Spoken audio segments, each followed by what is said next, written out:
Amen. Praise the Lord. Palakpakan po natin ang Panginoon sa umagang ito. Praise God. At least 2 tao po, batiin naman natin ng good morning, lalo na hindi mo pa nabati ng magandang good morning. Magandang good morning. So praise the Lord. Sino po sa inyo excited dahil may katabi siyang pogi sa maganda ngayon? So praise the Lord. Yung iba, bahala ka daw sa buhay mo. So praise the Lord. Sino po sa inyo excited dahil nandito si Lord higit sa lahat sa umagang ito? Always remember that where the presence of the Lord is, there is freedom. I believe that this morning, gagawa ang Panginoon, magpapalaya si Lord. May palalayain dito si Lord sa utang ngayong umagang ito. May palalayain si Lord sa karamdaman. May palalayain si Lord sa kanyang nakalipas na kung saan patuloy siyang pinapatay at patuloy siyang kinukulong. Where the presence of the Lord is, there is freedom. And where the presence of the Lord is, there is joy. Meron pong kagalakan. Meron dito, baka nalulungkot ka, kapatid, patuloy ka lang sa presence ni Lord, bibigyan ka niya ng kagalakan sa umagang ito. But before that, ilang announcements lamang po. Sa March 25 and 26, ito po yung mahal na araw. Ngayon po, murang araw sa 25, sa 26, mahal na araw yan. Ewan ko magkano presyo. Pero yun, sabi po kasi 25, 26 po, life retreat po natin. Sa 25, one day po ito. Sa 25, Friday siya. Women's life retreat, pambabae lang to, for girls only. Okay, maganda po ito. First time po natin gagawin ito, puro girls na life retreat. At March 26 naman po, pan mga lalaki to. So atake dito, ibang klase. Yung men's life retreat na ito. So yung pre-life party natin, yung preparation natin for this is March 21, 8 p.m. Yun po mga kapatid, tandaan po natin yung date, March 25 sa Women's Life Retreat, March 26 Men's Life Retreat, at yung pre-life po natin, preparation para dito is March 21, 8 p.m. Isa pa po mga kapatid, pag-pray nyo po yung renovation natin ng yung CR po ng babae. Yun, aayusin din. Kasi may banal na inggit Saan natagpuan yung banal na inggit? Dito. Maganda naman po yun para maayos. Kasi po minsan may mga nakiki-CR sa atin, so natutuwa sila. Yung mga lalaki may nakiki-CR po. Tutuwa sila para daw hotel yung CR. Para lang naman. So yung sa girls mga kapatid, para kasing para ang kasing labahan yun Alam ko kung sino maglalaba. So yun, ayusin po natin this week po mga kapatid, pagagandahin pa po natin lalo siya.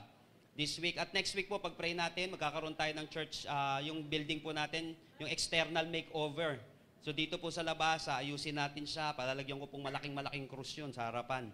Para, joke lang po. Papaayos po natin siya, mas maganda ng mga 10 times kaysa dati. So yun po mga kapatid, but we will be needing 200 to 300,000. Maganda po, may seed na po tayo dyan. Kasi dito, isang announcement mo lang may nagbibigay ng ganong kalaki. Yung katabi mo yun Alam mo ba yun? Praise the Lord. Meron na po tayong mga seeds dito na kung saan hinipo ng Panginoon. Tandaan natin, every time you hear the voice of the Lord, do not harden your heart. Pag narinig mo yung voice ni Lord, pambihira kapatid, sundin mo yun. Tiyak may magandang mangyayari sa buhay mo. Asawa mo nga, pinapakinggan mo si Lord pa. Nanay mo nga Naunawaan po natin, di lalo si Lord. Di lalo si Lord. Pag may sinabi siya sa'yo, tiyak, ikabubuti mo yun. Tiyak, iyon ay susi ng pagpapala mo. So mga kapatid, patuloy po natin suportahan yan. By the way, hindi ko po kasi pinapagalaw yun sa church, yung lot and building project natin. Sagrado po yun. Sumpain ang gagalaw doon nang hindi pa yung kinalaman sa panibagong lot natin and building project. So hindi po kasi kahit anong mangyari, hindi ko po talaga siya pinapagalaw kasi para po yan dyan, pinag-iipunan po natin na anytime mag-open po, magbenta po ng lupa doon sa pinagpipray natin, pag nakaipon na po tayo ng malaki-laki, mas makakahulog po tayo. 40 million po yung pinag-uusapan natin dito. Kaya kailangan po natin ng malaking halaga. But praise the Lord, lagi ko po sinasabi ito kahit na kanino, sa mga simbahan, sa mga pastor, hindi naman natin mission mag-build ng malaking building. It's not our mission. The mission of the church is to make disciple. May building man o wala, basta importante maraming i-disciple. Ngayon, kapag marami kang disciple, madaling magpatayo niyan. Madaling magpatayo. At naniniwala po ako mga kapatid na mangyayari po yun sa tamang panahon. Okay? Sabi mo sa katabi mo, sa tamang panahon. Yan. Pag-pray po natin, maayos po natin, magmumukhang simbahan ito. Yung simbahan natin, bahay-sambahan natin, nitong mga buwan na ito. Praise the Lord. Praise God. Sino po, again, magsabi po ng excited dito, magsabi nga po ng amen. Praise God. So, tayo po ay nasa pangalawang series ng atin, nasa pangalawang topic po tayo ng ating series na The Scandal of Grace. Sabihin po natin, Scandal of Grace. Last week po nakita natin, napaka-skandalosa talaga. Napaka-skandalosa na itong grace na ito. Itong grace. What do I mean by scandalous? Ibang klaseng scandal yung hindi mo inaasahan na kung saan ginawa nitong grace na ito ng Panginoon. Yung mga bagay na hindi mo akalain kayang gawin ng Panginoon para sa'yo. Scandal of grace. Ngayon naman po mga kapatid, makikita natin yung pagmamahal ng Panginoon nakakabago. Pag may hindi ka mabago, baka may paraan pa. At ang laging paraan ay pagmamahal. Laging paraan ay pagmamahal. So mga kapatid, dito makikita natin the portraits of God's transforming love, ang pagmamahal, ang love ni Lord, nakakabago. But today, mga kapatid, ibang klase yung pag-uusapan natin dahil ang pag-uusap natin ngayong umagang ito ay madugo. Sabi mo sa katabi mo, madugo.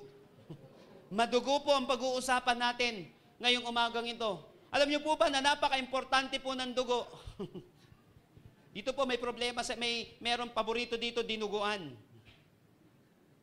Although hindi naman po tayo lahat kumakain ng dinuguan, ako rin po hindi kumakain. Bakit, Pastor? Pag alam po ito, hindi ako makain. O kaya madumi. Kaya talaga madumi naman po. Hindi lang ceremonially unclean. Ito, hindi po natin pinapractice yun. Kasi dati pinapractice po niyan. Ba't hindi po ako kumakain? Kasi nga, pag madumi po. Pero kapag kita ko po yung nagluluto, maayos naman, okay po. Kasi minsan yung dumi, hindi mo makikita, kulay itim eh. Pag nalagyan niya ng kung ano-ano, hindi mo nahalata. Yung dumi niyan, malay ko ba kung ano na ilagay dyan. Nawaan po natin yon, pero liban po doon, wala na. Kumakain naman po tayo yan. Di naman nakakapunta sa impyerno yon kapag kumain. Okay? But kapag may natitisod, usually hindi po din ginagawa yon. But ito po, madugo mga kapatid. Nung ni-research ko po yung dugo sa Bible, nung tinignan ko po itong dugo, the law of first, may sa hermeneutics kasi may law of first mention na tinatawag. But nung tinignan ko po yung first mention ng dugo sa Bible, nakita ko po nung unang minention yon, si Lord na nagsabi, yung dugo ng kapatid mo, Cain, sumisigaw sa akin. In Genesis chapter 4, yung dugo ng kapatid mo, Cain, sumisigaw sa akin. Biruin mo, dugo, sumisigaw pala. Tignan niyo po maigi. Doon sa passage na yun, sa Genesis chapter 4, sumisigaw yung dugo eh. Or figuratively, pero talaga naman, ang dugo ay buhay. Ang dugo ay buhay. So, napaka-importante pala ng blood. Napaka-importante ng dugo. Gaano ba kahalaga ang dugo? Sinabi po ng mga Arabo, next slide. Sabi po ng mga Arab oil can never be dearer than Arab blood. Alam niyo po, may mga nagkikwento po sa akin kapag sa Middle East, kapag sila daw po ay bumibili ng sasakyan, libre ang 1 taon na gasolina. 1 taon na gasolina, libre. Grabe.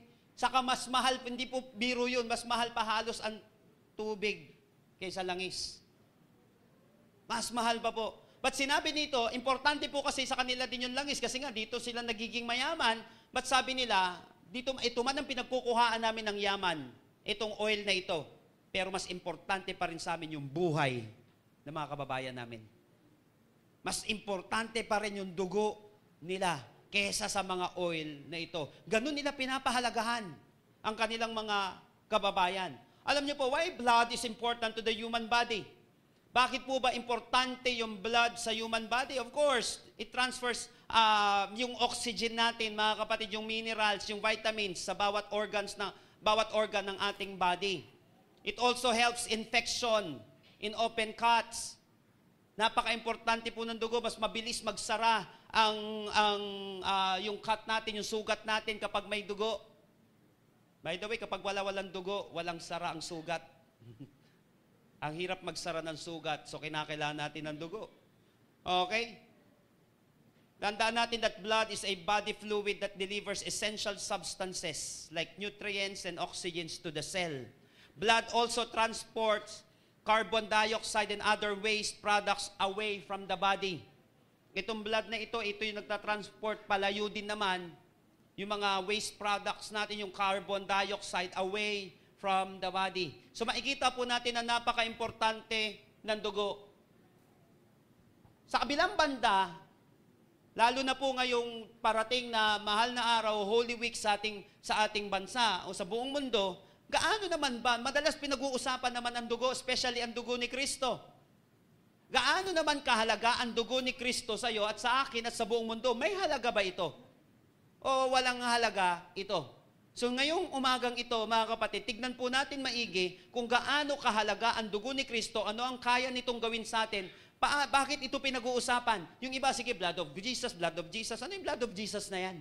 Ano nagagawa ng blood of Jesus na yan? So right now, turn your Bible with me in the book of Hebrews chapter 9 verses 12 through 14. Hebrews chapter 9 verses 12 through 14. Hebreo 9:12 hanggang 14.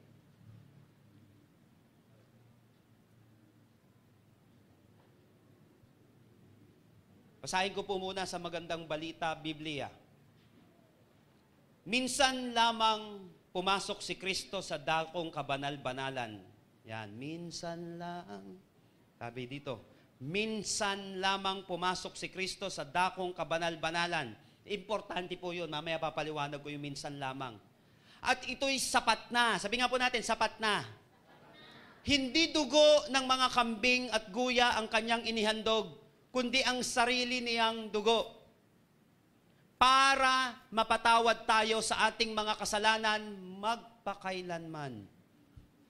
13. Kung ang dugo ng mga kambing at toro at ang abo ng dumalagang baka ang iwiniwisik sa mga taong itinuturing na marumi upang sila'y luminis ayon sa kautusan, higit ang nagagawa ng dugo ni Kristo. Ang tindi pala ng dumalagang baka dito. Nakalagay dyan, abo ng dumalagang baka.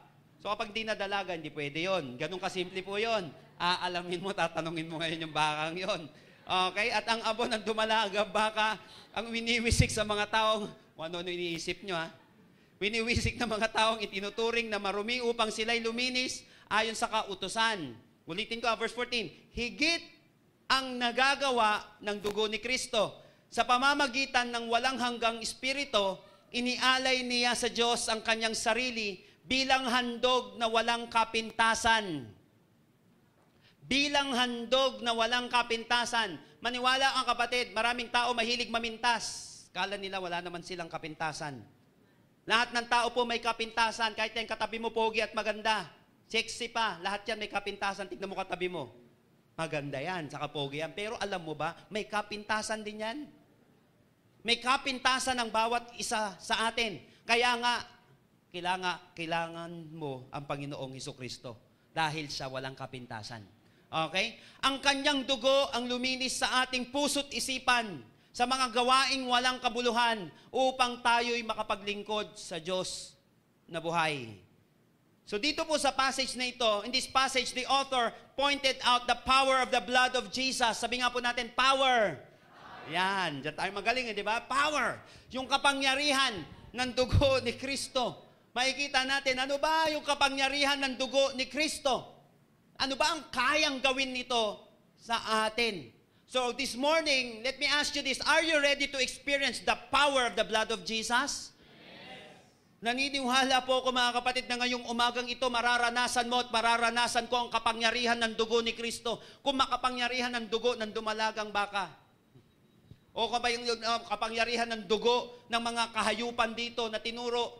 Yung toro, kambing, kung ano-ano pang mga dugo na ginagamit nila dati para pang alay. Maniwala ka kapatid, mas makapangyarihan dito ang dugo ni Kristo. Kaya lang, alamin natin ang ilang katotohanan patungkol sa dugo ng Panginoong Hesukristo at sa kapangyarihan nito. Lahat po ng ready na po dito, magsabi po ng mas malakas na amen. Amen. In verse 1, sabi dito sa verse 12, He did not enter, si Jesus Christ daw, He did not enter by means of the blood of goats and calves, but He entered the most holy place once for all by His own blood, by having obtained eternal redemption. Mapapansin po natin dito, madalas sabi niya, He entered the most holy place once for all by His own blood.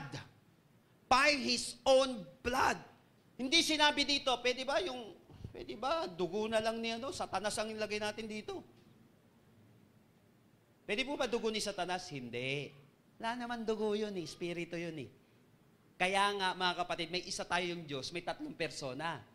Kasi nga, hindi naman talaga ang Diyos spirito, hindi naman talaga siya mamamatay. Kaya nga, kailangan may Diyos na magkatawan tao para may dugo na mabubo sa krus ng Kalbaryo. Naunawaan po natin, yun ang dahilan kung bakit naparito ang Panginoong Yesus. Nang sa gayon, yung perpekto niyang dugo ay may ialay para sa atin. Kaya lang, itong dugong ito, by His own blood. Hindi sinabi ng Panginoong Yesus, pwede ba dugo na lang ni Obama? Pwede ba dugo na lang ng mga government officials natin? Pwede ba dugo na lang ng mga mababait dito sa mundong ito? Para maligtas tayo? Hindi Sabi niya dito, He entered the most holy place once for all by His own blood, having obtained eternal redemption. Ano bang uri ng blood ito? Number 1, it is a personal blood. Sabihin po natin, personal. Napaka-personal ng dugong ito. Personal. Napaka-importante po pag sinabing personal, ibig sabihin sa Kanya yon. Hindi pwedeng mangyari ito, yung kaligtasan natin na wala itong personal blood na ito. Tandaan po natin, that sacrifice blood is not a proxy blood. Hindi po proxy itong blood na ito, but personal. Madalas po kapag hindi tayo pwede o kaya busy tayo, nagpapadala tayo ng proxy natin. Naunawahan po natin yon, proxy na ninang, proxy na ninong, ano pa, proxy na abay. Ngayon nga, may proxyng nanay, saka proxyng tatay. May mga ganun po, punong-puno ang hilig magdala ng proxy ng mundo. But pagdating sa kaligtasan, hindi pwede ang proxy. Again, pagdating sa kaligtasan, hindi pwede proxy, anak, isimba mo na lang ako. Iligtas mo na rin lang ako. Itanggap mo na rin lang ako kay Kristo bilang Panginoon na tagapagligtas. Hindi pwede proxy, kapatid. Ang kaligtasan, personal. Dahil ang kaligtasan ay personal, kaya pinersonal ka rin ng Panginoon.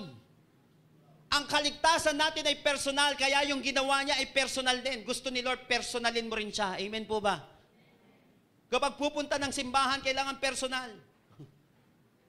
Kapag mag-aalay ng buhay sa Panginoon, kinakailangan personal, hindi pwedeng proxy. Hindi pwede proxy sa kaligtasan. Sabi mo sa katabi mo, hindi pwede proxy. Proxying boyfriend? Proxying asawa? Hindi pwede yun, kapatid. Hindi pwede yun. Kung sa tao, hindi pwede sa mga ganitong bagay, lalo't higit lahat sa Panginoong Yesus. Hindi nang hiram ng dugo si Lord.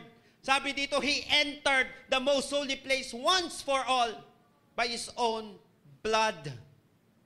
Once for all by His own blood. Again, hindi nangutang ng dugo, hindi nang hiram ng dugo si Lord para lang may maialay para sa atin. Hindi rin bumili ng dugo si Lord. In fact, mga kapatid, ito ay personal at ito ay intentional. He entered.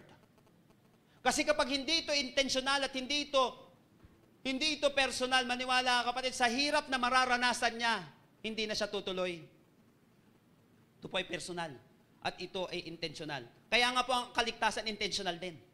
Dahil inintentional ni Lord He entered the most holy place once for all by His own blood. Ang kaligtasan ito ay intentional. Nung niligtas tayo ng Panginoon, intentional niyang ginawa ito. Napaka-importante po ng intentionality sa buhay ng isang tao. If you really want something in your life, be intentional. Maybe lahat naman po tayo maganda, kaya lang minsan hindi mo pa natutuklasan kung paano ka gaganda. Kung paano ka pupogi, intentionalin mo lang, kapatid. Ganun lang kasimple yun. Kung gusto mong pumogi, intentionalin mo, sadyain mo. Maliligo ka, mag-aayos ka. Pag gusto mong gumanda, ganun din, kapatid. Pag gusto mong yumaman, intentional din, sadyain mo. Marami pong gustong yumaman, but they don't want it to be intentional. Hindi sila intentional kumilos. Maraming gusto ma-promote, pero hindi sila intentional. In fact, ang daming gustong makatapos mag-aral, pero ayaw sadyain. Gusto ko po, siyempre dati, maganda grades ko. Kaya lang, iba pinapa-exam ko. Iba mag-quiz sa akin. Yung mga kabrad ko dati sa fraternity, hindi intentional. Tapos kapag may tanong, laging sasabihin ko, Absent kasi ako nun.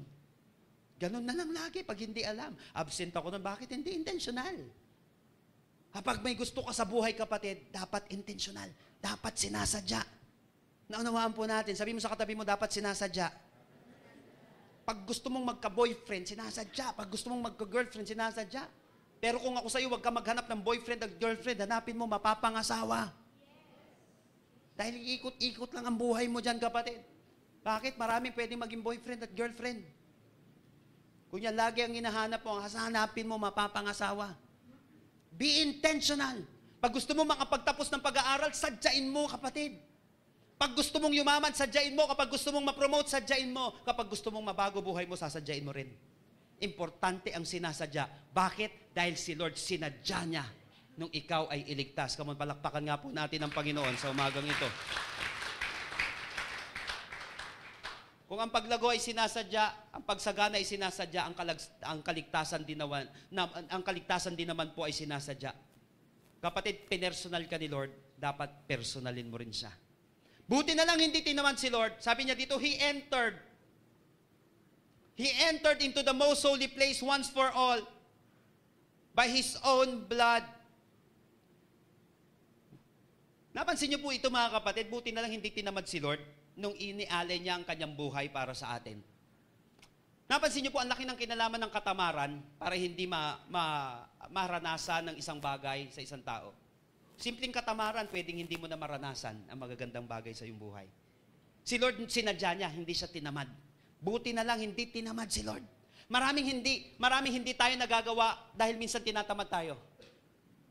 Alam mo po mga kapatid, ang wickedness, ang laziness, kaahalin tulad po yan sa wickedness. Nung humarap ang master, yung mga servants sa master in Matthew chapter 25, parable of the talent, sabing ganun niya sa tamad na alipin, yung binaon lang yung binigay ng master niya. Ano sabi po sa kanya? Away from me, you wicked and lazy servant. Alam niyo po mga kapatid, ang katamaran ay kasalanan. Ito po ay kasalanan. Ang kagandahan po nito, buti na lang nung iniligtas tayo ng Panginoon, hindi siya tinamad. Father, tinatamad ako. Tinatamad ako maligtas. Kaya nga po mga kapatid, every time na tinatamad ako sa buhay, every time na tinatamad ako maglingkod sa Panginoon, iniisip ko to buti na lang nga si Lord, di tinamad sa akin Tapos ako tatamad-tamad ngayon.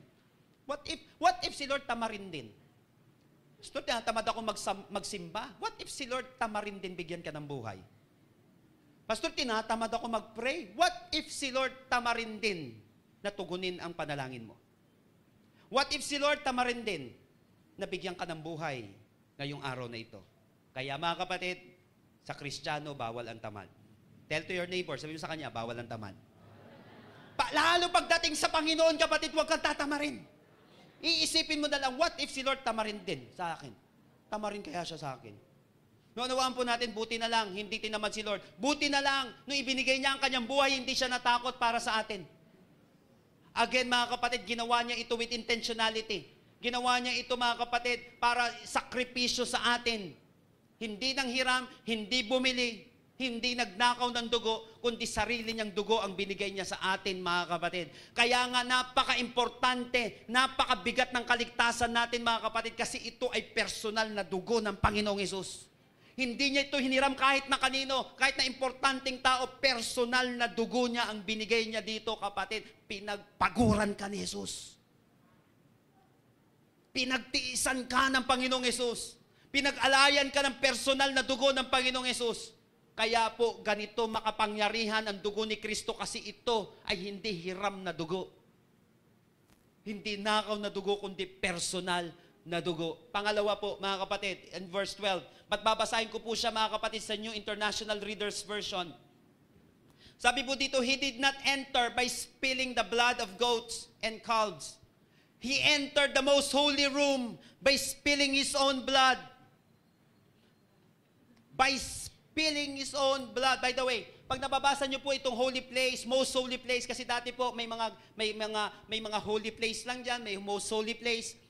Doon po sa most holy place, doon po pumupunta yung pinaka-high priest dati para mapatawad yung mga kasalanan natin. Doon niya kinakausap ang Diyos, doon siya nag-aalay ng kung ano-ano mga alay doon para mapatawad dati. Ngayon daw, hindi na ganun. Personal. na ginawa ito ng Panginoong Hesus. At ang sabi niya, by spilling His own blood, sabi ng Bible, He did it once and for all time. And He paid the price to set us free from sin forever. Ginawa daw po ng Panginoong Hesus ito para mapalaya tayo sa ating mga kasalanan forever. Sabi nga po natin forever. But before that, by the way, alam niyo po ba mga kapatid na ang kalayaan natin, ang kaligtasan natin ay hindi libre. Ginawa daw ito ng Panginoong Hesus. He paid the price to set us free from sin forever. Hindi lang ito personal blood, but it is also a payment blood. Sabihin po natin payment. Ito po ay payment. Binayaran. At before po tayo dumako doon, yung sinabi dito ni Lord, He did it once and for all. Once and for all, minsan lang. Minsan lang kitang iibigin. Minsan lang kitang mamahalin. Kala ko dati negative yun. Ang pagmamahal sa'yo'y walang hangganan. Dahil lang minsan ay magpakailan man. Yung pagmamahal sa'yo ni Lord, kapatid, minsan hanggang magpakailanman. Ganon ang pagmamahal ng Panginoon sa atin. He did it once and for all time. Kapatid, ang kalayaan natin sa kasalanan ay hindi libre. Merong nagbayad dito. In fact, yung dugo ni Kristo, He paid the price to set us free from sin forever. Sabi po mga kapatid, dito sa NIV, He did not enter by means of the blood of goats and calves, but He entered the most holy place once for all by His own blood, having obtained eternal redemption. Ang dugo ni Kristo, pambayad sa taong nakasanla. Sinabi ko po last week, tayo po nakasanla tayo sa dyablo. Higit pa kay Tambunting, higit pa kay Liwilier. Itong pagkakasanla sa atin dahil ito dyablo mga kapatid. Ito alam mo, temporal lang na sanlaan ng mga ito, pero yung pagkakasanla natin sa dyablo, mga kapatid, pagkatagal-tagal, in fact, mga kapatid, habang buhay din. Tayo po ay nakasanla, so kinakailangan may pantubos dito. Ano po yung pinantubos na yon, mga kapatid? Ito po yung dugo ni Kristo by His own blood, having obtained eternal redemption. Ang dugo ng Panginoong Hesus pantubos. In fact, ang tawag pa ng iba dito ay ransom. Ang dugo ni Kristo pambayad din sa taong nakidnap. Matagal po tayo nakidnap ng dyablo, nakidnap ng kaaway. Ibig sabihin pagmamay-ari. Under tayo ng, alam mo, hindi tayo makalabas sa kanyang premises. Hindi tayo makalabas sa kanyang kulungan. Pero dahil sa dugo ng Panginoong Jesucristo, makakalabas tayo. Kaya sinabi ng Bible, He paid the price to set us free from sin forever. Sabihin nga po ulit natin, price. Price. Alam mo, tignan niyo po maigi to, mga kapatid. He paid the price to set us free from sin forever. Tayo daw po ay free from sin forever. Alam niyo po, malaking issue ito, lalo na yung mga hindi makaintindi dito.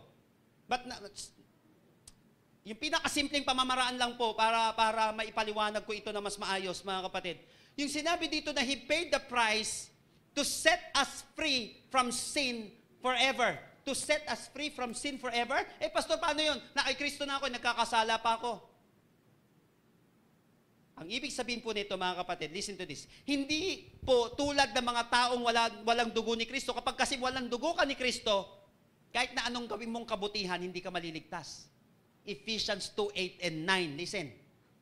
Sabi sa Ephesians 2:8 and 9, for it is by grace that we have been saved, not by works, so that no one can boast. Kahit na gaano ka kabait, kahit na buong mundo bigyan mo, kapatid, gumawa ka ng charity sa lahat ng mahihirap, hindi ka ililigtas ng kabutihan mo. Dahil kung ililigtas ka ng kabutihan mo, aanhin pa natin si Kristo. Doon sa Ephesians 2:8 and 9, hindi ka naligtas dahil sa kabutihan mo. Pagdating ng verse 10, iniligtas ka para gumawa ka ng mabuti. Magkaiba po yun. Naligtas tayo hindi dahil sa gumagawa tayo ng mabuti. Kasi kung kaya mo naman palang gumawa ng mabuti, hindi na natin kailangan si Jesucristo. Pero naligtas tayo pagdating sa verse 10 para gumawa ng mabuti. Therefore, lahat ng ligtas dapat gumagawa ng mabuti. Yun sa Ephesians 2:8 and 9. Pero hindi natin pwedeng ipagmalaki dahil mabuti ako kaya ako naligtas, mga kapatid. So, ang ibig sabihin nito, mga kapatid, pwede kang gumawa ng mabuti. Wala kay Kristo, hindi ka pa rin maliligtas doon. Pero ano naman? Ang mga pinagkaiba ng mga tao na may Kristo pero nagkakamali. Hindi po tulad ng walang dugo ni Kristo. Yung mga tao may dugo ni Kristo naman, habang buhay ka ng may kalayaan sa kamandag ng kasalanan. Uulitin ko, sa mga taong tinanggap na si Kristo bilang Panginoon at tagapagligtas, habang buhay ka ng may kalayaan sa kamandag ng kasalanan. Ano pong ibig sabihin nun, mga kapatid? Pag nadapa ka anytime, pwede kang agad-agad pumasok sa presensya ng Panginoon sa pamamagitan ng pagbalik sa Kanya. Bumalik ka lang sa presence ni Lord, makakabalik ka. Naunawaan po natin, pag humingi ka, sabi sa 1 John 1:9, ang kausap dito hindi unbeliever.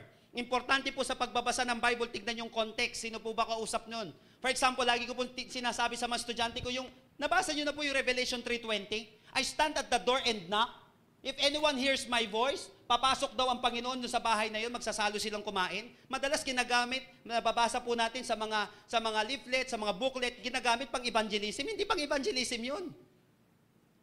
Bakit? Church po ang kausap doon, ligtas ang kausap doon. Hindi pang evangelism yun, pang revival yun. Kasi yung mga Christians na lalamig na tutulog-tulog na. Wala nang intimacy sa Panginoon.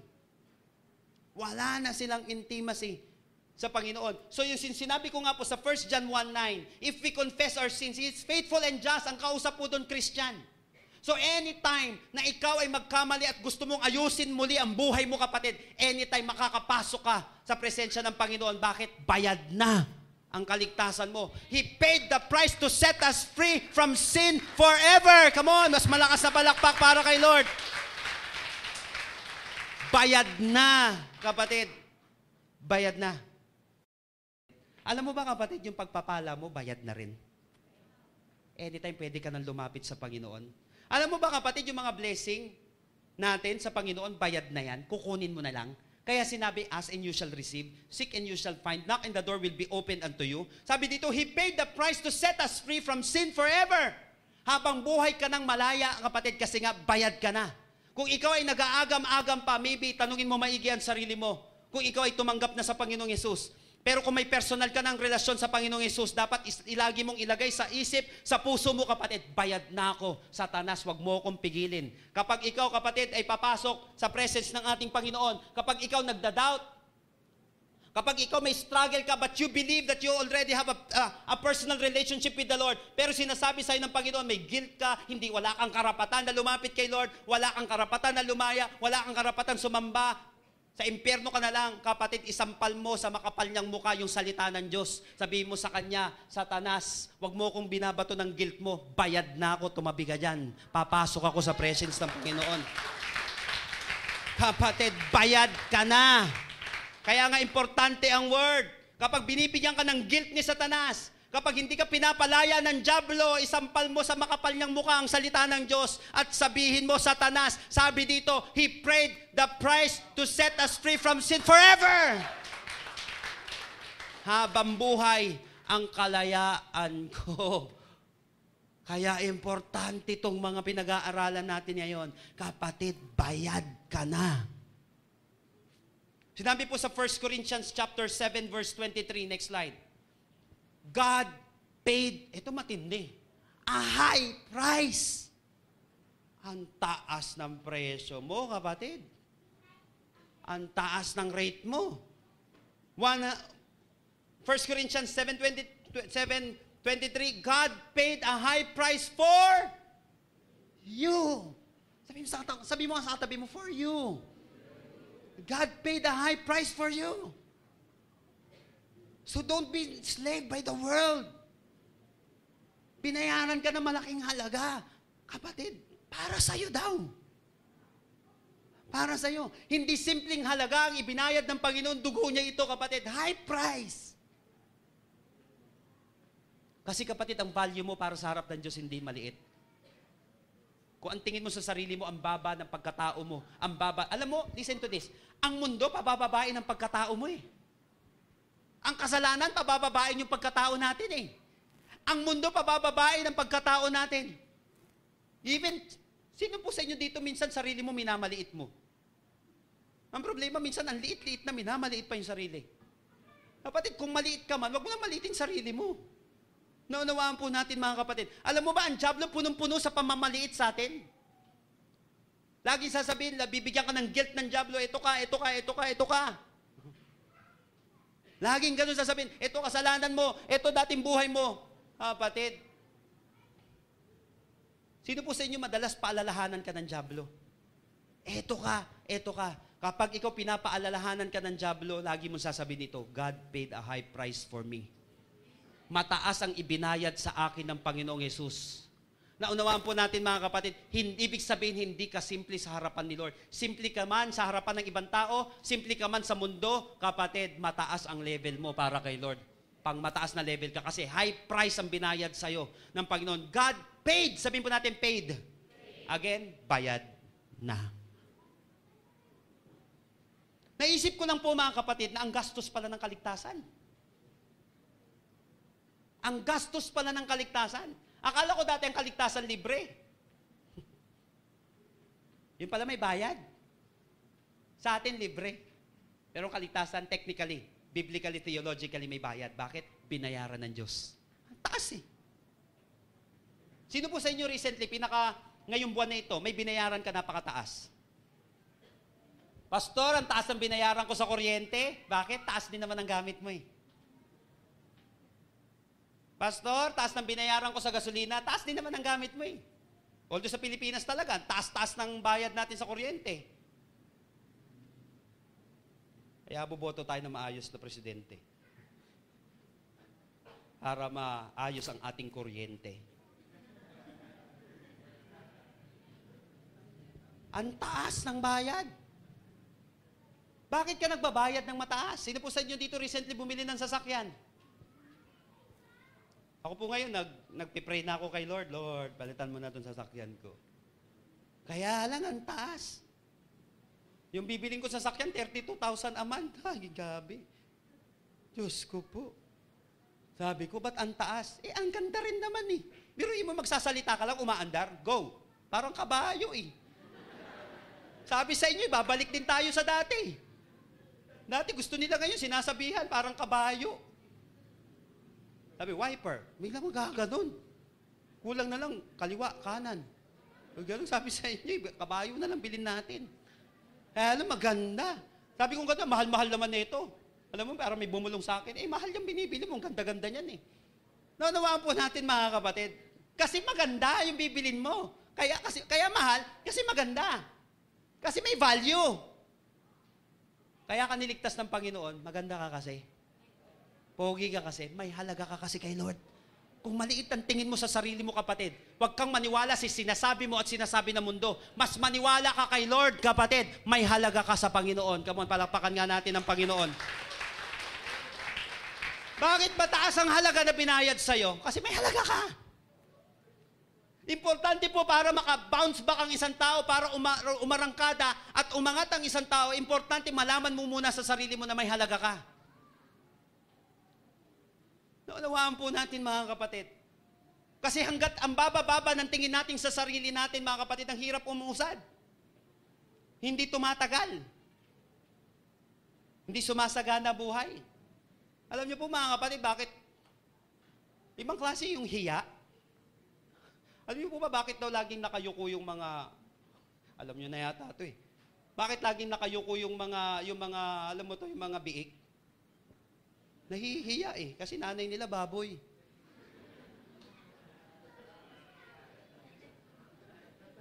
Tapos yung mga baboy naman, lagi din nakayuko. Bakit po ba yung anak niya kasi mga baboy din? Pangkatay talaga eh. Ang mga hiya, pangkatay yan, pangmabilisan lang yan, kapatid. Gusto kong malaman, alam mo, dapat maging maayos muna sa'yo ang worth mo eh. Hanggat mababa ang tingin mo, listen to this ha, hanggat mababa ang tingin mo sa sarili mo, you will settle for less. You will always settle for less hanggat mababa ang tingin mo sa sarili mo. Hindi ako pwede dito, hindi ako pwede doon, hindi ko kaya yan. Pangit ako, maganda siya. Hindi kami bagay. Ay kapatid, madami ng ganyan ngayon. Mayaman siya, mahirap ako. Hanggat mababa ang tingin mo sa sarili mo, kapatid, hindi ka uusod sa buhay. Pero sinasabi sa'yo ng Panginoon ngayon, hindi ka bagay sa pamababang presyo. Mataas ang presyo mo. Binayaran kita na napakataas, so wag mo nang ibenta ang sarili mo sa mundo.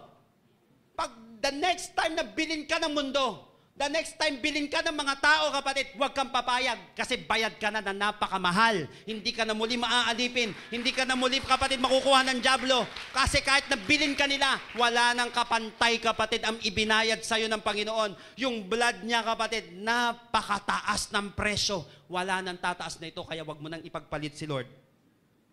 Huwag mo nang ibiding si Lord. Yung buhay mo, huwag mo nang ibiding ulit. Kapatid, yung buhay ko, 1 million. Pag 1 million, bigyan mo ako, magbabackslide ako. Meron ganun di ba? Bigyan mo akong trabaho, ganito, mataas. Sige, kahit pag na ako mag-Christian, kahit di na ako ligtas.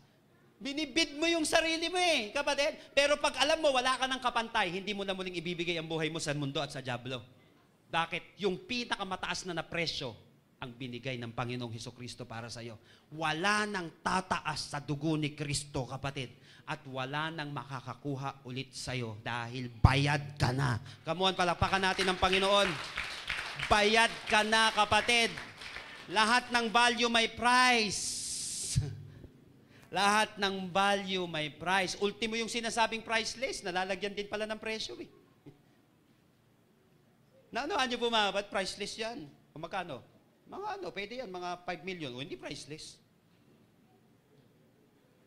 Naman po natin mga kapatid, may presyo Ibig sabihin lang kasi nun, mahal talaga siya. Lahat may presyo.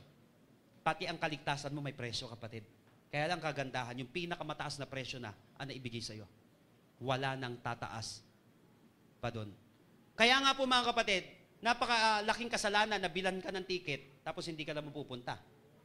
Kasi bayad ka na. Naman po natin, bayad ka na okay na. Akin na yung ticket na yan. Nasaan ka? Ay, wala Tinamad ako Nakakahiya, no? Nakakahiya naman, kapatid. Binayaran ka na ni Lord Babalik ka pa sa mundo. Nakakahiya naman kay Lord. Binayaran ka na ni Jesus Ang mahal-mahal ng bayad niya sa'yo, hindi ka na babalik sa mundo dapat. Amen po ba, mga kapatid? Hindi ka na magpapaalipin muli sa kaaway kasi bayad ka na. Nakakahiya naman kay Lord. Kaya nagalit si Lord sa mga taong nire-reject siya. Kasi sabi ng Bible, John 3:16, "For God so loved the world that He gave His only begotten Son, that whosoever believes in Him will not perish but have everlasting life." So therefore, mga kapatid, lahat tayo, mahal na si Lord. Mahal tayo ni Lord. Namatay na si Lord para sa lahat.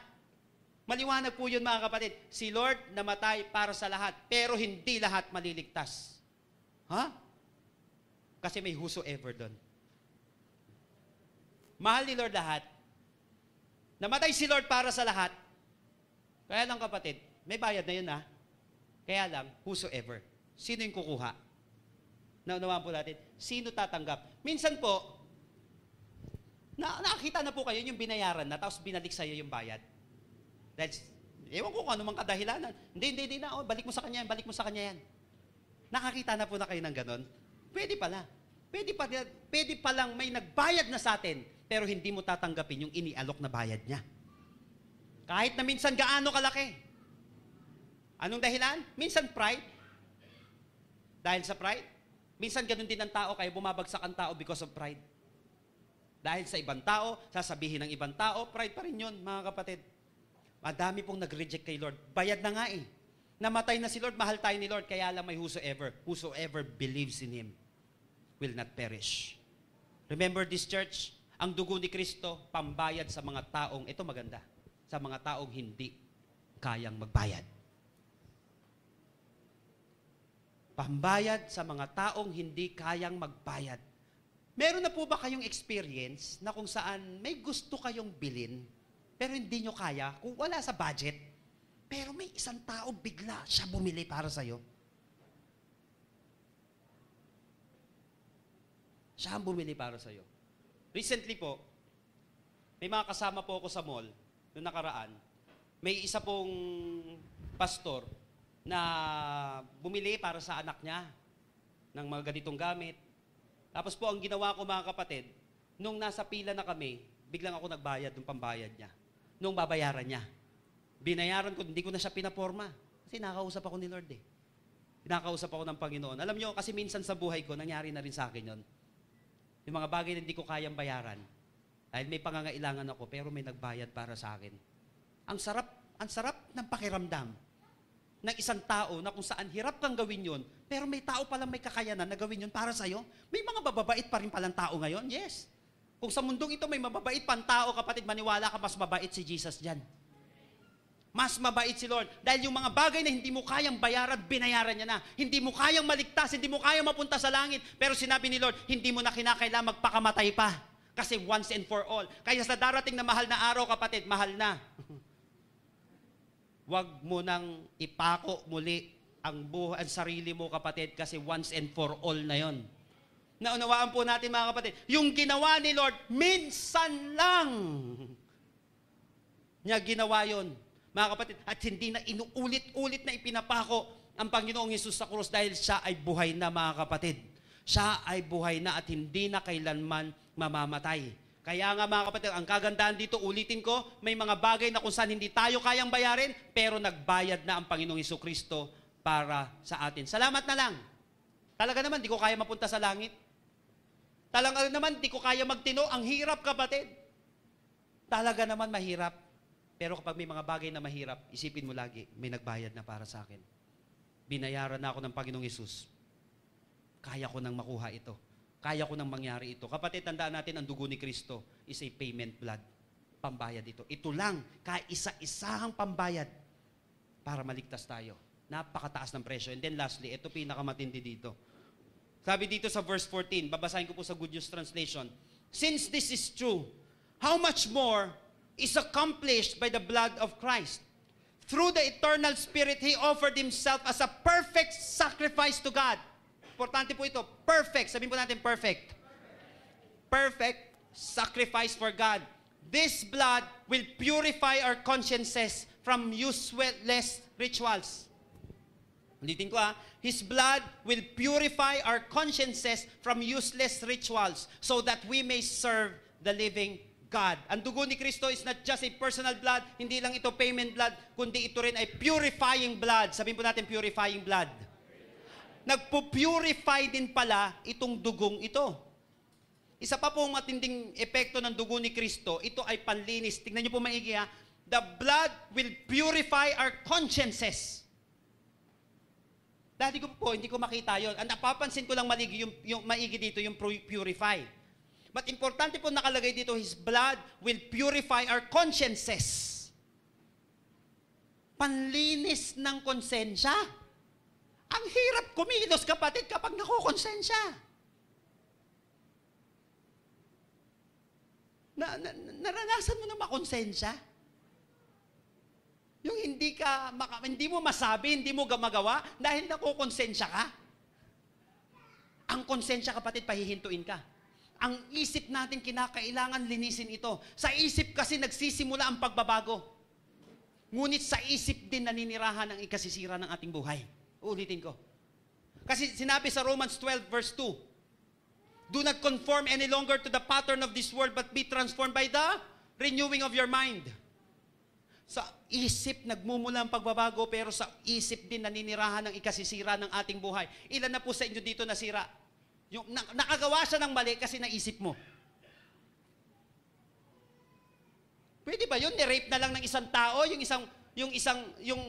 isang tao na kung saan hindi niya naisip? May naisip mo na yan bago niya ginawa. Ano yung ginawa niya bago siya ng rape? Ano yung ginawa niya bago siya pumatay? Importante ang isip, kaya nga ang isip, kapatid, binabantayan. Kasi ang isip kaya kang gawing kriminal. Ang isip kaya kang gawing rapist. Sabi nung iba, ang isip kaya kang pasamain. At ang isip kaya kang dalin patungo sa kamatayan, patungo sa kulungan, patungo sa kawalan. Napakamakapangyarihan ng isip, mga kapatid, because our mind is the greatest battlefield, or it's not just a battlefield, but the greatest playground of the devil.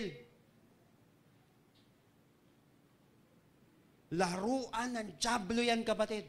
Kaya nga Anong pantanggal dito sa isip na ito, kapatid? Simple lang, dugo ni Kristo. Kinakailangan ng dugo because His blood will purify our consciences. Consciences. At sinabi sa NIV, cleanse our consciences from acts that lead to death. Ulitin ko yung dugo, naglilinis, isip natin na kung saan yung mga iniisip na yon, yung nagawa natin, naglilid sa kamatayan. Ulitin ko, tanong kita kapatid, ano kinalaman ng konsensya sa kamatayan? Ano kinalaman ng isip sa kamatayan? Alam niyo po ba mga kapatid na kaya po tayong dalhin ng ating isip sa kamatayan? Marami pong nagpakamatay kasi inisip nila. Niyo po mga kapatid? Maraming nagpakamatay kasi inisip nila. At marami namang namatay na hindi nila inisip na magpakamatay, pero yung ginagawa nila, naglilid sa kanila sa kamatayan. Parang ganito. Di ko naman inisip mamatay kaya lang hold up ako. Ayaw ko talaga mamatay, takot ako mamatay. Ganun, may tao, di ba? Sabi niya, ayaw ko mamatay. Pero yung ginagawa niya, naglilid dun sa kamatayan. Naunawahan niyo po ako mga kapatid. May mga tao na hindi niya naman inisip mamatay, pero yung ginagawa niya, naglilid sa kamatayan. Meron mga tao, ayaw pumunta ng impyerno, pero yung kilos nila, pang impyerno. Kaya nga mga kapatid, sabi dito, cleanse our consciences from acts that lead to death, that we may serve the living God. Sa ibang translation, that we may worship God. Pwede kasing ayaw mo matay, ulitin ko, pero yung ginagawa mo, maglilid sa kamatayan. So, kailangan pa rin linisin ang isip para wag mag-lead ito sa kamatayan. Listen to this very carefully, church. Don't let your mind lead you to destruction. Don't let your mind lead you to destruction. Huwag mong hahayaan, sana mga kapatid, yung isip na ito papunta sa kaayusan at hindi yung isip na ito ang sisira sa atin. But believe me, only the blood of Jesus can cleanse our mind. 1 John 1:7. In 1 John 1:7, kanina pong umaga, ito po yung isang, nung nagdi-devotion po ako sa 1 John kasi eksaktong-eksakto. 1 John po yung devotion ko ngayon, katatapos ko lang ng 2 Peter. So sa 1 John po ako, and then dun sa chapter 1, may nabasa po ako sa verse 7. Sabi po dito, 1 John 1:7, but if we walk in the light, as He is in the light, we have fellowship with one another, and the blood of Jesus, His Son, purifies us from, saan daw po? From? All. Mas malakas pa po. From? All sin. Pag sinabing all, ulitin ko, pag i-interpret ng Bible, literal muna bago figurative. Pag pwede ng literal, yun na yun. Pag sinabing all. Sino po sa atin dito nagkasala? Pastor, bigat na ako, parang hindi ko mapatawad ang sarili ko. Parang ang si Lord, parang hindi ako kayang patawarin. Pag sinabing all, kasama yan. Yung mga bagay na umaalipin sa ating puso't isipan, yung mga guilt natin sa buhay, Pastor, hindi nga ako mapatawad ng asawa ko. Kapatid, hindi ka mapatawad ng asawa mo. Tama, kasi hindi naman siya si Jesucristo. Pastor, di ako mapatawad ng mga anak ko. Tama, hindi naman sila Savior. Pero kaya kang patawarin ni Jesus Christ kasi siya ang Savior of the world, kapatid. Kaya kanyang patawarin kasi sinabi niya, purifies us from all sin. Come on, mas malakas nga po na palakpak para kay Lord. All. Pag punong-puno ka na ng guilt, kapatid, at hindi ka na mapatawad ng mundo, maniwala ka, kaya kang patawarin ni Kristo dahil yung dugo niya sapat para tayo ay malinis. Ibang klaseng dugo. Sino na dito recently, kapatid, naligtas ka dahil may nag-donate ng dugo para sa'yo? Kung ang dugo nakakaligtas sa mundong ito, believe me, kapatid, ang dugo ni Kristo, ililigtas ka rin. Ganon katindi ang dugo ni Kristo. Ang salvation, napakamadugo. Ano po itong dugo ni Kristo ito? Number 1, it is a... Sabay-sabay po tayo. Ano po yung kapangyarihan ng dugo? Bakit makapangyarihan ng dugo ni Kristo? It is a, number 1, personal blood. Number 2, a payment blood. And number 3, a purifying blood. So before po ako mag-end, mga kapatid, I believe na yung dugo ng Panginoong Jesucristo ay sapat na sa kaligtasan natin at kalinisan natin. Sino po sa inyo naniniwala, mga kapatid, na bayad na ang kanyang kasalanan. Magsabi po ng amen. Bayad ka na, kapatid. Bayad ka na. Kung ikaw man ay nalalayo, huwag ka mahiyang pumasok. Bakit? Bayad ka na. Mahiya ka lang pumasok kapag di ka pabayad. Mahiya ka lang umangkin kapag hindi pa bayad. Pero huwag ka mahihiyang pumasok muli, bumalik kay Lord. Kasi nga, bayad ka na. Bayad ka na, kapatid. Bayad ka na. So right now, na inayahan ko tayo kung lahat ay tumayo. Before po ako mag-end, may ilang mga verses po akong babanggitin sa inyo. And I hope, and I pray, na makadagdag po ito mga kapatid, sa pangungusap sa atin ng Panginoon ngayong umagang ito. Kanina pong umaga, parang trip-trip lang. Bago actually, dito po sa taas, sa office, trip-trip lang. Kasi minsan, kapag naglalagay ako sa concordance, pag nag-type ako doon, alam ko namang marami yun. Ang dami yung, ba, naglagay ka ng God. Ang dami nun, dami mong babasahin. Sa concordance, binasa mo, daming God. Ayaw kong i-type tong blood na ito, kasi alam ko marami rin. Dami kong ano dito, maguguluhan lang ako. Pero trinay ko. Lagay ko yung blood, pinindot ko ng ganon. Unang lumabas, Genesis chapter 4, yung dugo ni Abel sumisigaw sa Diyos. Hingi ng katarungan sa Diyos, yung dugo ni Abel. At sabi niya, simula ngayon, Cain, ito mangyayari sa iyo. Yung mga sumpa binanggit ng Panginoon sa kanya. And then may ilang verse doon, na-capture yung paningin ko.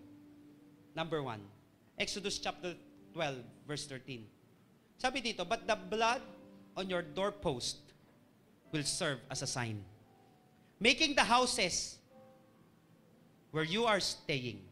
Marking the houses where you are staying. When I see the blood, I will pass over you. Nakuha niyo po yung kwento nito mga kapatid. Kaya may Passover tayong tinatawag. Kaya may Passover. Ito yung panahon na nilagpasan sila ng kamatayan. And this plague of death will not touch you when I strike the land of Egypt. Si kamatayan kasi dadaan. Parusa ito ng Panginoon. Verse 12. Balik nyo lang na pataas. Dadating yung judgment ni Lord. In this passage, God is about to bring judgment to people. But pag may nakita siyang dugo sa tarangkahan ng bahay, lalagpasan ito ni kamatayan. This is a foreshadow of the power of the blood of Jesus. Listen to this very carefully. Kung sino ang may dugo ni Kristo, lalagpasan ng kamatayan. Ang pinakamabangis na kaaway natin sa mundong ito, kapatid, kamatayan. Kaya nga papatayin din yan ni Lord sa dulong-dulo sa Revelation. Pag may dugo ni Kristo, lalagpasan ng kamatayan. Pero dito, kapatid, mas tumindi pa sa New Testament, sa atin ngayon, yung ginawa ni Jesus Christ. Kasi ang lalagpas sa'yo, hindi earthly death, kundi eternal death ang lalagpas sa'yo, kapatid. Habang buhay na kamatayan sa impyerno.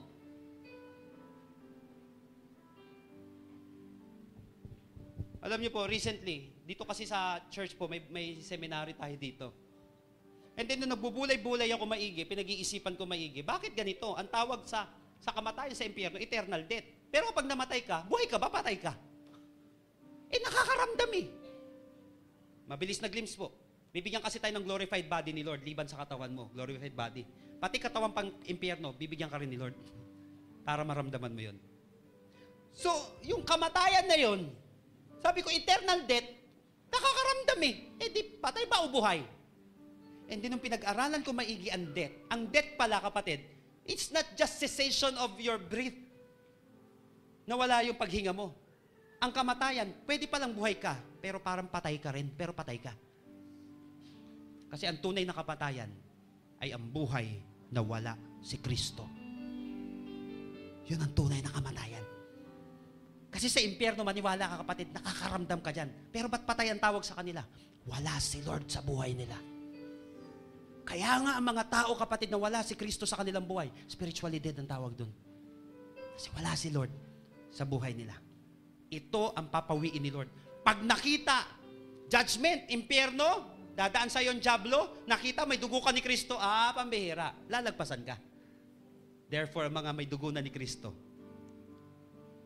wala nang passes papunta sa impyerno. Second verse, Zechariah chapter 9, verse 11.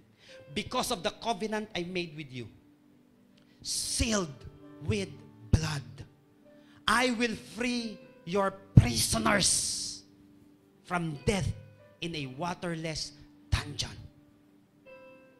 Ang dugo ay nakakapagpalaya ng mga nasa kulungan. Made with you, covenant I made with you, sealed with blood. Dahil may selyo na ng dugo, I will free your prisoners. Tanging ang dugo ni Kristo ang makakapagpalaya sa iyo sa kulungan ng iyong kilalalagyan. Saan ka ba nakakulong ngayon, kapatid?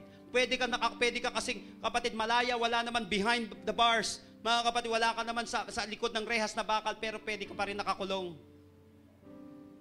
Palalayain ka ng dugo ni Kristo sa kulungan ng kamatayan, sa kulungan ng kasalanan, at sa kulungan ng kahapon, kaya kang palayain ni Jesus Christ. I believe in my heart, ngayong araw na ito, may palalayain si Lord. May palalayain si Lord sa kulungan ng karamdaman. May palalayain si Lord sa kulungan ng kanyang past, sa kulungan ng kanyang guilt, sa kulungan ng kanyang buhay, kapatid. May palalayain si Lord. And then last verse. One of the most controversial verses in the Bible. John chapter 6, verse 54. But anyone who eats my flesh and drinks my blood has eternal life. And I will raise that person at the last day. Sabi nung iba, tuturo daw ito ng spirit ng cannibalism. Hindi po, mga kapatid. Yung eat my flesh and drinks my blood dito, it means to accept. Kasi yung pagkain, pag kinain, tinatanggap mo yun sa buhay mo. Figurative po ito, mga kapatid. Hindi po literal. Eat my flesh, drinks my blood, it means to accept Jesus. Therefore, listen to this before I end. Anyone who accepts Jesus as Lord and Savior of his life, ay may eternal life na. Anyone who eats my flesh and drinks my blood, has eternal life. And he will experience resurrection. Ang pinakamahirap naman talaga dito, yung mga bagay na pang-eternal. Dito, pwede pa natin pagtagumpayan. Yung problema mo ngayon, pagtatagumpayan mo yan. Pero ang problema dito, yung pamatagalan, yung pang-eternal. Yun ang kinakailangan natin talunin. At di mo kayang talunin mag-isa yun. Kapatid, dugo ni Kristo may kakayanan na talunin yun. At sino man ang tumanggap kay Lord, yung dugo ni Kristo ay nasa sayo na. Today, sa lahat na napag-aralan natin ngayon, sino po sa inyo who wants to experience the power of the blood of Jesus today? Ang blood ni Lord nagliligtas, nagpapalaya. Tumatanggap.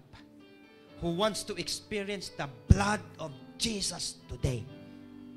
And I believe that today, God will save you. Palalayain ka ni Lord. Lilinisin ka ng Panginoon. Not because of my blood, not because of your blood, but by the blood of Jesus. This is the scandal of grace. Scandal of grace. Hallelujah.